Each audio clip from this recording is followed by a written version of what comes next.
지금 세상이 참 어지러우면서 우리가 이 손을 잘 관리를 해야 될 때를 보내고 있습니다. 하루에도 손이 깨끗한지 청결한지 몇 번을 씻고 우리가 관리를 하고 있습니다. 성경에서도 손에 대한 이야기가 참 많이 나오는데요. 성경이 말하는 손은 능력을 이야기합니다. 힘, 능력이나 힘을 말할 때 손을 비유로 이야기를 합니다.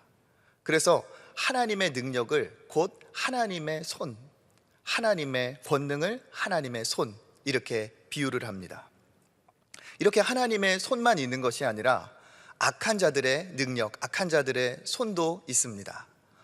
오늘 이스라엘은 안타깝게도 하나님의 손, 하나님의 통치 아래 있지 못합니다. 이스라엘은 블레셋이라는 악한 대적의 손 아래에 있습니다.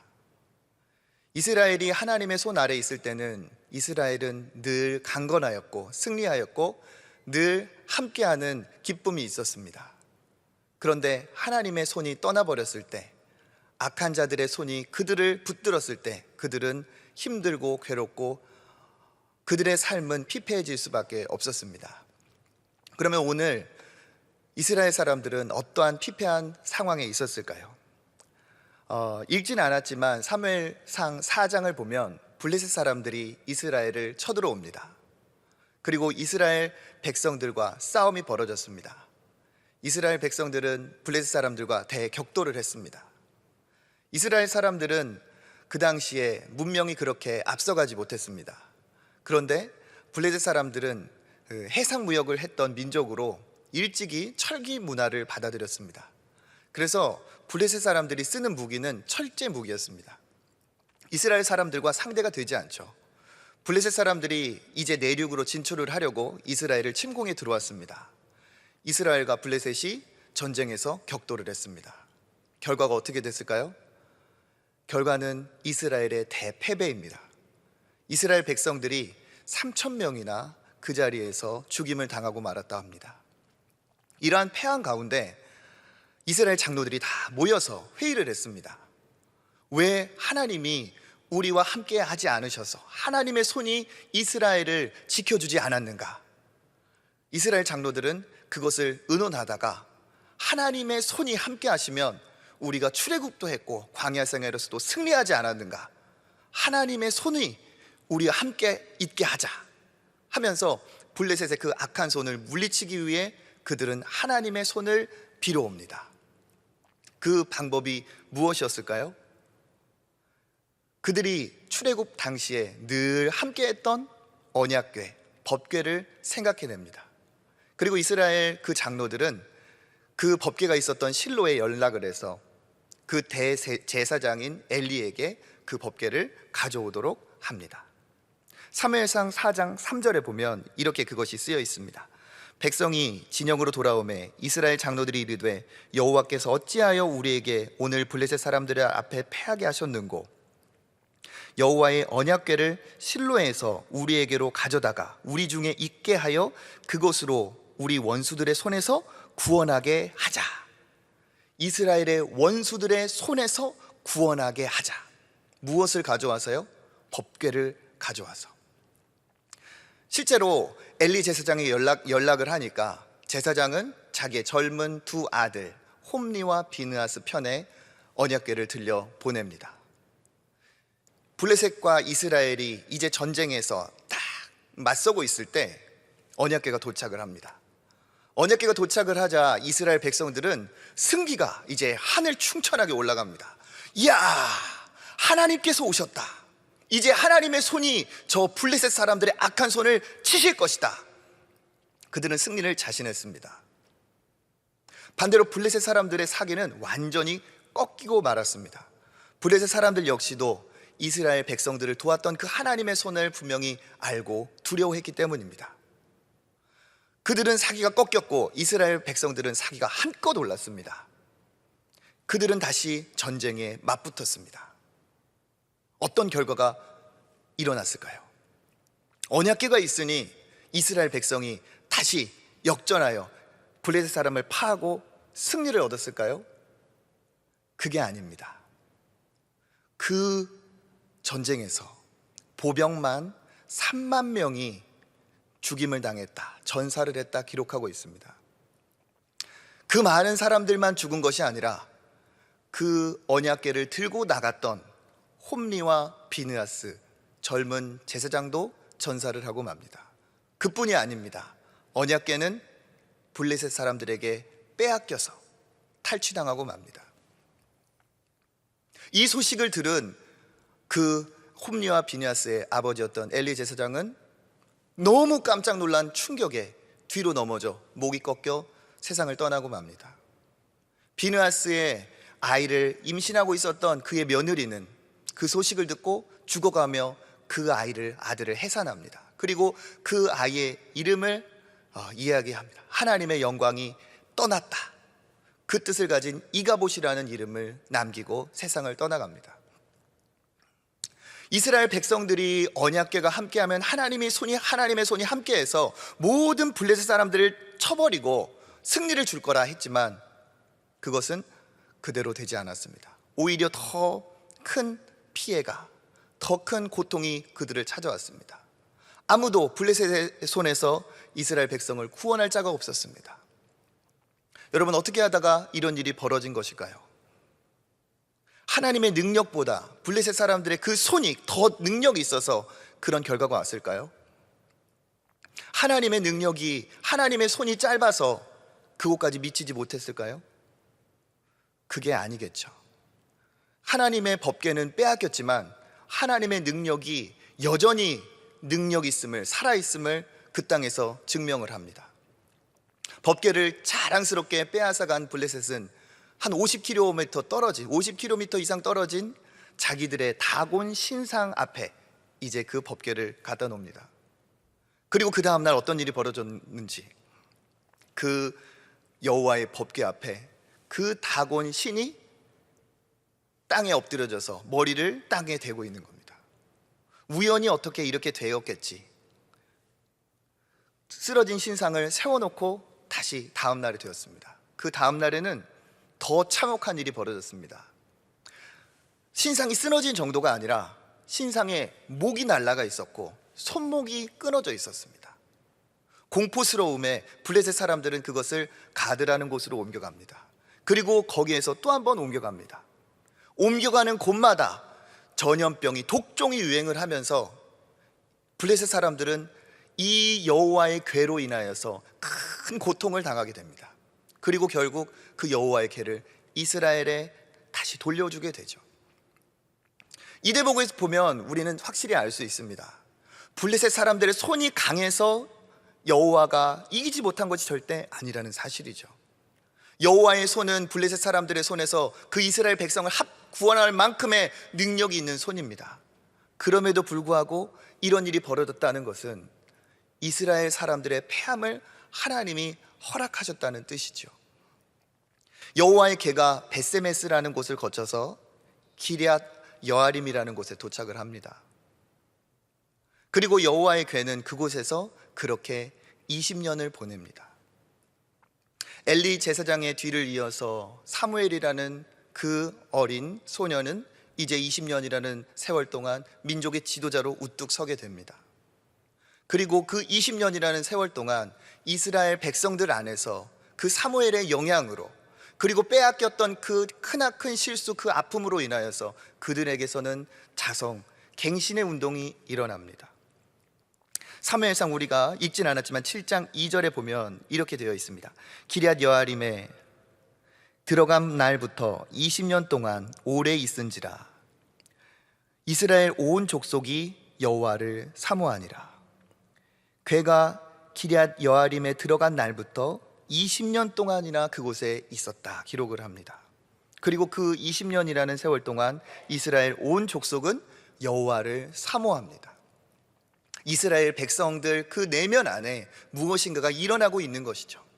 여호와를 사모하니라.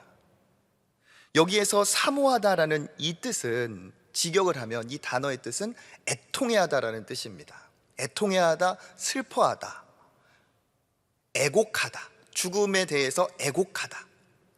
그러니까 이 말을 다시 원래 단어를 살펴서 풀이를 해보면 여호와의 궤가 기럇 여아림에 들어간 날부터 20년 동안 있었고 이스라엘 온 족속은 여호와를 슬퍼했다. 여호와로 인해서 슬퍼했다.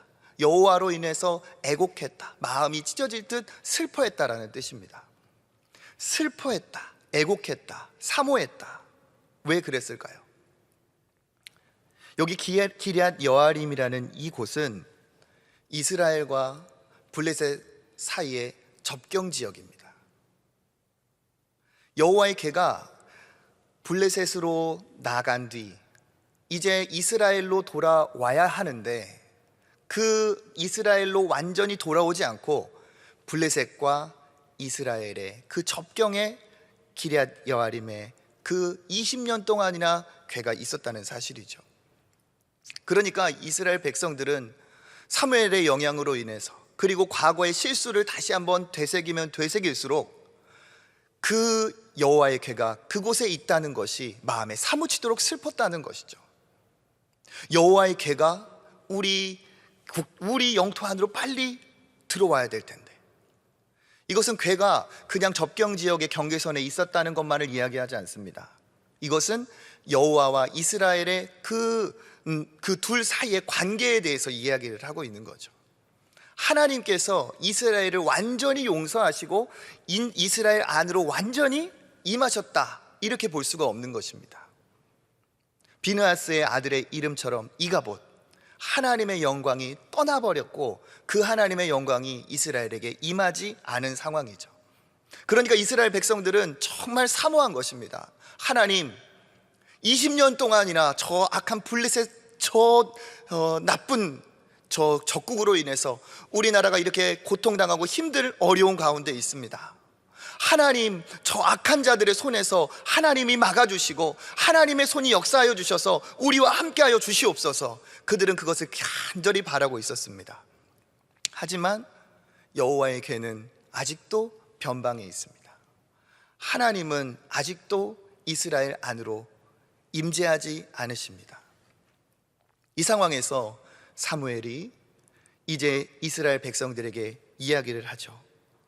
사무엘상 7장의 3절입니다. 사무엘이 이스라엘 온 족속에게 말하여 이르되 만일 너희가 전심으로 여호와께 돌아오려 하거든 이방 신들과 아스다롯을 너희 중에서 제거하고 너희 마음을 여호와께로 향하여 그만 섬기라. 그리하면 너희를 블레셋 사람 손에서 건져내시리라. 영적 지도자였던 사무엘은 어떻게 하면 여호와 하나님이 이제 우리의 하나님이 되실지, 하나님이 어떻게 그 영광이 우리 안에 임재하실지를 이야기하면서 이렇게 세 가지를 이야기합니다. 너희 중에 이방 신들을 제거해라. 마음을 여호와께로 향해라. 그리고 오직 여호와 한 분만을 섬겨라. 이 이야기를 했을 때 여호와께서 우리와 함께하기를 간절히 사모하고 있었던 이스라엘 백성들은 곧 순종합니다. 7장 4절에 이에 이스라엘 자손이 바알들과 아스다롯을 제거하고 여호와만 섬기니라. 이제 이스라엘 백성들은 그 과거 일을 청산하고 사무엘이 말하는 대로 이방신을 버리고 마음을 주께로 향하고 주님만을 섬기는 일에 순종하였습니다. 그러자 이제 사무엘이 두 번째 권면을 합니다. 사무엘상 7장 5절에 사무엘이 이르되 온 이스라엘은 미스바로 모이라. 내가 너희를 위하여 여호와께 기도하리라 하매. 미스바라는 그 장소를 택해서 이스라엘 백성들을 사무엘이 불러 모읍니다. 그리고 사무엘은 이스라엘을 위해서 중보자로 하나님 앞에 기도를 하는 겁니다. 왜 사무엘이 미스바로 모이라고 했고 사무엘이 기도했을까? 이제 이스라엘 백성들이 하나님만 섬기기로 결단한 것을 이제 알아본 사무엘이 이제는 다시 우리가 하나님 앞에 정결하고 깨끗하여지고 하나님 앞에 간구하여서 떠나가신, 우리에게서 정말 멀어지신 그 하나님을 다시 우리로 모셔드리고 하나님과 우리가 다시 하나 되는 이러한 관계를 맺어야겠다. 사무엘은 그렇게 생각을 한 것이죠. 그래서 사무엘이 이스라엘 백성들을 미스바로 모입니다. 그리고 이스라엘 백성들이 미스바에 모이고 난 다음에 그들에게는 이제 영적 각성이 일어납니다. 7장 6절입니다. 그들이 미스바에 모여 물을 길어 여호와 앞에 붓고 그날 종일 금식하고 거기에서 이르되 우리가 여호와께 범죄하였나이다 하니라. 이스라엘 백성들은 물을 길어서 여호와 앞에 부었다. 그리고 하루 종일 그날 금식하였다. 그리고 그들이 이르되 우리가 여호와께 범죄하였다, 이렇게 기도하고 있습니다. 여기에서 금식하고 여호와께 범죄하였다라고 기도하는 이 회개는 우리가 익숙하지만 물을 길어서 여호와께 앞에 부었다는 것은 생소합니다. 이들은 그러니까 금식하면서 여호와 앞에 회개하며 기도하며 하나님 앞에 물을 갖다 부은 거예요. 그때 물이 얼마나 소중했을까요? 그리고 하루 종일 금식하는 그들에게 물 한 모금이 얼마나 단맛이었을까요? 그런데 그들은 물을 다 길어서 여호와 앞에 부으며 회개합니다. 이건 무엇일까요? 하나님, 나의 모든 것을 다하여, 하나님 모든 것을 다 쏟아서 주님 앞에 내 잘못을 고백합니다. 금식하면서 회개하면서 하나님 앞에 나아가는 그 이스라엘의 백성의 진심이 이 안에 담겨 있는 것이죠. 이 모습을 보신 하나님의 마음이 어떠셨을까요? 떠나가셨던 그 하나님의 영광이 이러한 거룩한 백성으로서의 정체성을 회복하는 이들 앞에서 하나님은 어떤 마음이셨을까요? 하나님의 마음이 아마 다시 흔들리기 시작했겠죠. 그런데 그때입니다. 이스라엘 백성들이 미스바에 모였다는 소식을 들은 블레셋 사람들이 이제 다 일어나서 이스라엘 백성들을 치러 옵니다. 이스라엘 백성들이 한 곳에 모였다는 얘기를 듣고 아마 저들이 모여서 우리 블레셋으로 쳐들어올 거다, 해하려 할 거다, 이런 예상을 했을 수도 있고요. 아니면 저들이 저기에 모여 있을 때 우리가 가서 한 방에 저들을 혼내주자, 이랬을 수도 있었을 것 같습니다. 블레셋 사람들이 일어나서 그 무서운 무기를 들고 그 군대가 다시 이스라엘을 쫓아옵니다. 여러분 한번 생각해 보세요. 하나님 앞에 모여서 금식하며 내 모든 것을 쏟아내어 하나님 앞에 회개하고 있는 그때 청천벽력 같은 무서운 소식이 들립니다. 블레셋 사람들이 쫓아와 우리를 죽이려 한다. 여러분, 이때 이들이 어떻게 행동했을까요? 과거에 이들은 하나님의 손이 와서 그 블레셋 사람들을 치기를 바라면서 법궤를 들고 나갔던 사람들입니다. 마치 홍해 앞에서 이스라엘 백성들이 모세에게 하소연하듯이, 한탄하듯이 우리를 여기 광야까지 데리고 나와서 우리를 죽이려 하느냐, 이렇게 하소연하고 불평불만할 수도 있는 상황입니다. 사무엘, 어떻게 여기에 우리를 모여서 금식하고 기도하라 하더니 우리에게 이러한 어려움을 닥치게 하십니까? 사무엘에게 화를 낼 수도 있는 상황입니다. 그런데 그들의 반응이 그전과 다릅니다. 사무엘상 7장 8절에 이스라엘 자손이 사무엘에게 이르되 당신은 우리를 위하여 우리 하나님 여호와께 쉬지 말고 부르짖어 우리를 블레셋 사람들의 손에서 구원하시게 하소서 하니. 이들은 다른 방법을 택하고 있습니다.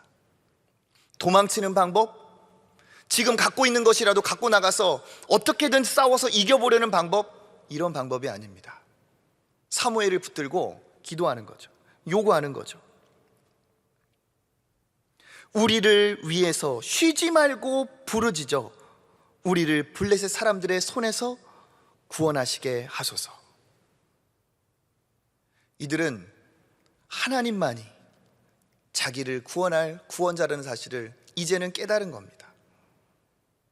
내가 나가서 이기는 것이 아니라, 법궤를 들고 나가서 싸우는 것이 아니라 하나님께서 하나님의 주권적으로 역사하실 때 우리는 이길 수 있다, 승리할 수 있다. 이들은 이걸 깨달은 거죠. 그래서 사무엘을 붙들고 기도합니다. 중보합니다. 부탁합니다. 그때 사무엘이 어떻게 합니까? 7장 8절입니다. 이스라엘 자손이 7장 9절입니다. 사무엘이 젖 먹는 어린 양 하나를 가져다가 온전한 번제를 여호와께 드리고 이스라엘을 위하여 여호와께 부르짖음에 여호와께서 응답하셨더라. 기도의 부탁을 받은 사무엘이 행동 한 가지를 하죠. 무엇을 합니까? 어린 양 하나를 가져다가 온전한 번제를 드리며 여호와께 기도하였습니다. 번제라는 것은 조금도 남기지 않고 완전하게 다 태워서 하나님께 드리는 제사입니다. 번제라는 것은 조금도 남김없이 완전히 태워서 하나님 앞에 드리는 제사이기 때문에 그 번제가 의미하는 바가 있습니다. 전적인 헌신, 전적인 주님 앞에 드림. 그래서 레위기에서에 보면 번제를 하나님께서 뭐라고 말씀하시느냐, 향기로운 냄새다, 이렇게 말씀을 하시죠. 백성들의 그 위기 가운데서 부탁을 받은 사무엘은 기도하는 중에 번제를 드립니다. 그리고 하나님 앞에 부르짖습니다. 그때 어떻게 됩니까? 여호와께서 응답하셨더라.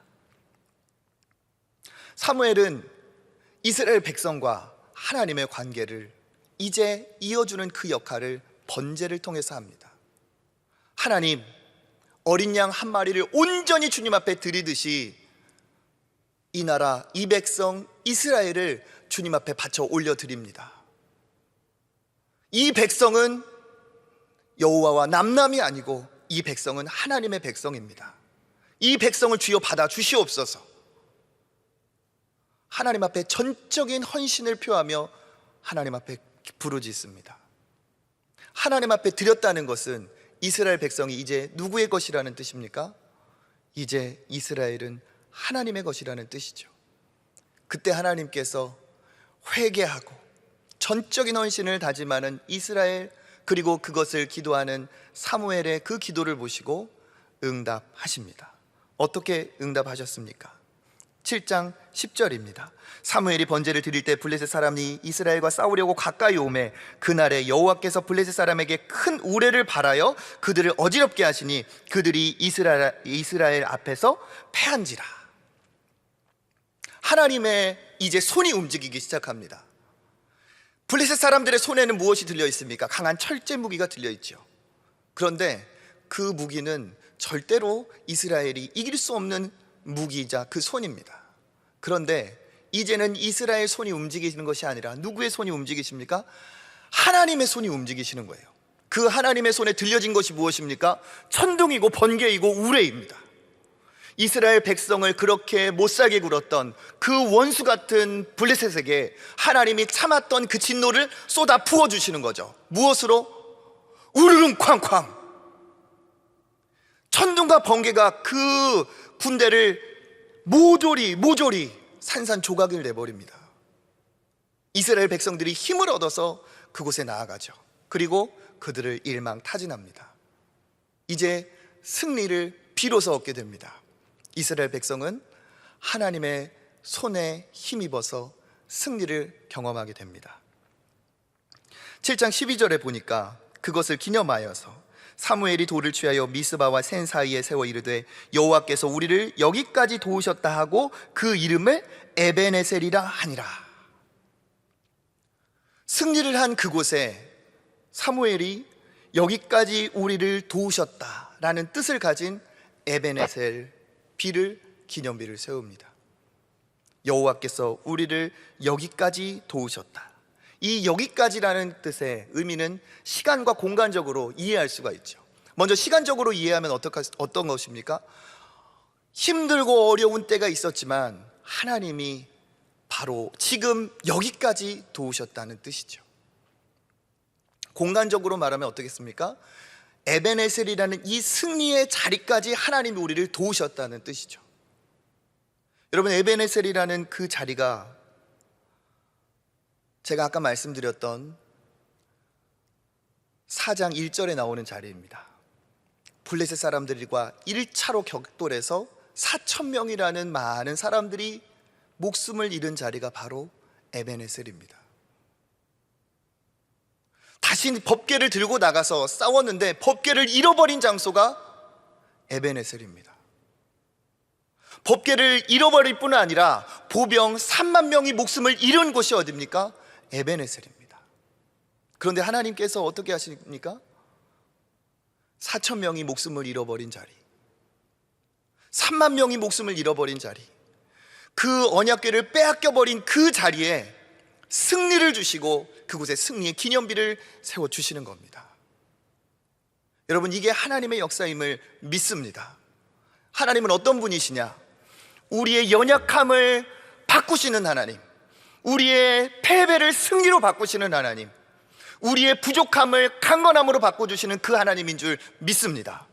다른 어떤 것이 필요한 게 아니고, 다른 무엇이 필요한 게 아니고, 패배의 자리, 약한 자리, 그 자리를 하나님께서 일으키시고 그 자리를 회복시키는 능력의 하나님이신 줄 믿습니다. 저는 오늘 이 말씀을 정리하면서 세 가지의 손을 생각을 해봤습니다. 첫 번째는 악한 블레셋의 손입니다. 그리고 두 번째는 그 블레셋을 막으시는 하나님의 손입니다. 그런데 정말 필요한 또 한 가지의 손이 있습니다. 그것은 어떤 손이냐? 이스라엘 백성들의 손입니다. 사무엘상 7장 6절에 하나님 우리가 금식하면서 하나님 우리가 범죄하였나이다. 7장 8절에는 여호와께 쉬지 말고 부르짖었다. 7장 9절에는 여호와께 드리고 이스라엘을 위하여 여호와께 부르짖음에 여호와께서 응답하셨다. 하나님께서 어떻게 그 손을 사용하십니까?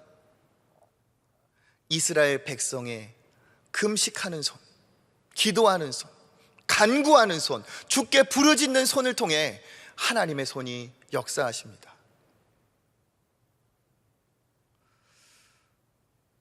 여러분, 힘든 어려움 중에 악한 손이 우리를 넘어뜨리고 우리를 힘들게 하고 우리를 아프게 하는 그 상황 속에 우리의 손으로 그것을 당해낼 수가 없습니다. 어떻게 해야 우리가 승리를 얻을까요? 우리의 승리는 오직 여호와의 손에만 있는 줄 믿습니다. 여호와의 손이 역사하실 때 우리를 그 모든 악한 대적의 손에서 우리는 이길 수 있고 건짐받고 승리할 줄 믿습니다. 그런데요, 여호와의 손은 법궤를 들고 나온다고 해서 움직이는 것이 아닙니다. 이스라엘 그 장로들과 같이, 백성들과 같이 자기의 승리를 위해서, 내 욕심을 위해서, 내 목표를 위해서, 내가 원하는 것을 위해서 언약궤를 들고 나온다고 해서 여호와의 손이 움직이는 것이 아니죠. 여호와의 손은 하나님 주권적으로 하나님 뜻에 따라 움직일 수밖에 없습니다. 그러면 하나님의 주권, 하나님의 손은 언제 누구에게 임하느냐? 그 손을 모아서 겸손하게 기도하는 자, 하나님 앞에 금식하며 애통하며 주여 내가 잘못하였습니다, 하나님 용서하여 주시옵소서, 하나님 앞에 간구하는 자, 내 손이 더럽습니다, 예수 그리스도의 보혈의 피로 이 손을 정결하게 깨끗하게 씻겨 주시옵소서 기도하는 자, 정말 한 모금이라도 마시고 싶은 그 물을 가지고 다 모조리 쏟아 부으며 하나님 앞에 모든 것을 털어놓고 금식하였던, 회개하였던 그들과 같이 하나님 앞에 그렇게 손 모아 나아가는 자들을 하나님께서 함께 하시고 그 여호와의 손으로 완전히 해결하여 주실 줄 믿습니다.